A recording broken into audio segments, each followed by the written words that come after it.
여러분 안녕하십니까? 이어서 광주 전남권 소식입니다. 강기정 광주시장이 군공항 이전 TF가 중간 결과를 내놔야 한다고 요구했습니다. 강 시장은 오늘 기자들과 만난 자리에서 대통령실이 주도하는 광주공항 이전 TF가 구성 이후 2달이 지나도록 진척이 없다며 그동안 관련 기관의 의견은 수렴했을 것인 만큼 이제는 정식 회의를 소집해달라고 요청했습니다. 또 대통령과의 타운홀 미팅 때 무안군수도 공항 통합에 암묵적으로 합의한 것 아니냐며 이전 논의에 적극적으로 나서달라고 요구했습니다. 많은 분들이 광주를 찾아주셨습니다. 광주시의회가 지난 3월 영남 산불 피해 성금을 기부하면서 업무 추진비와 의회 운영 공통경비를 사용해 논란이 일고 있습니다. 광주시의회는 지난 3월 영남 지역 산불 피해 복구 성금 명목으로 대한적십자사에 500만 원을 기부했는데 이 가운데 180만 원이 의장과 부의장 등의 업무 추진비와 의회 운영 공통경비를 사용한 것으로 확인됐습니다. 시의회는 행정안전부 규칙에 따라 사용한 업무 추진비이기 때문에 법적으로 문제가 없다는 입장이지만 시민사회단체들은 법적으로 문제가 없더라도 업무 추진비를 자기 돈처럼 사용한 시의회 행태를 비판했습니다. 오는 22일에 시작되는 세계장애인 양궁 선수대회를 앞두고 대회 개최 준비를 위한 사전 점검이 실시됐습니다. 세계장애인 양궁 선수권 대회 조직위는 장애인 선수단과 관람객 이동 동선, 휠체어 이용 관람객 접근성 등 장애인 대회 관계자들과 함께 현장 점검을 진행했다고 밝혔습니다. 특히 관계자들은 이번 대회에서 선수단 수송을 맡게 될 광주시 장애인체육회 특장 버스에 탑승해 휠체어 승하차 과정을 직접 체험해 보기도 했습니다.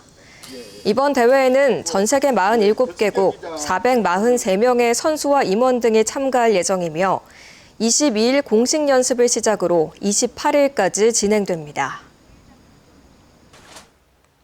곡성군 공무원 등이 성폭행 피해자에 대한 2차 가해를 해 감사원으로부터 해임과 강등 등 중징계를 요구받았습니다. 최근 감사원은 곡성군에 대한 정기감사를 벌인 결과 수년 전 발생한 성범죄 사건과 관련해 당시 부서장과 공무직 등이 사건을 축소하려는 등 2차 가해를 확인하고 해임 1명, 강등 2명 등 모두 12명에게 중징계를 요구한 걸로 알려졌습니다. 곡성군은 구체적인 감사 결과를 통보받는 대로 전라남도에 징계를 의뢰할 계획입니다. 교수 갑질 피해를 호소하며 숨진 20대 대학원생 사건을 수사 중인 경찰이 전남대 교수 1명을 입건했습니다. 광주경찰청은 숨진 대학원생에게 취업한 뒤에도 연구실 업무를 계속해야 한다고 강요한 혐의 등으로 전남대 계약직 연구교수를 입건했다고 밝혔습니다. 경찰은 유서와 휴대전화 통화 기록 등을 토대로 사적 심부름 등 갑질 행위에 대해서도 조사하고 있습니다. 전라남도는 올겨울 인플루엔자 유행 가능성에 선제적으로 대응하기 위해 오는 22일부터 예방접종을 본격 시작합니다. 무료 접종 대상은 6개월에서 13세 어린이, 임신부, 65세 이상 어르신으로 혼잡을 예방하기 위해 연령대별 순차적으로 진행됩니다. 특히 65세 이상은 오는 10월 15일부터 시작되는 코로나19 예방접종과 동시에 접종받을 것을 권고했습니다.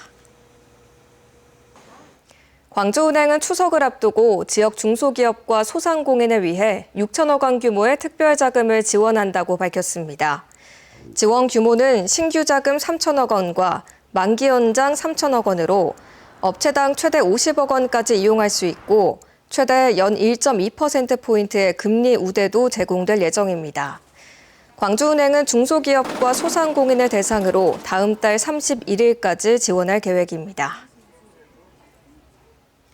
전국 기능경기대회가 오는 20일부터 일주일간 김대중 컨벤션센터와 광주공고 등 광주의 6개 경기장에서 열립니다.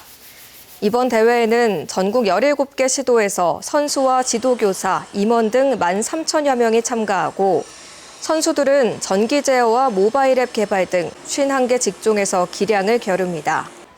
또 직종별로 1, 2위를 차지한 입상자들은 국제기능 올림픽 대회에 참가할 후보 선수 자격을 얻게 됩니다.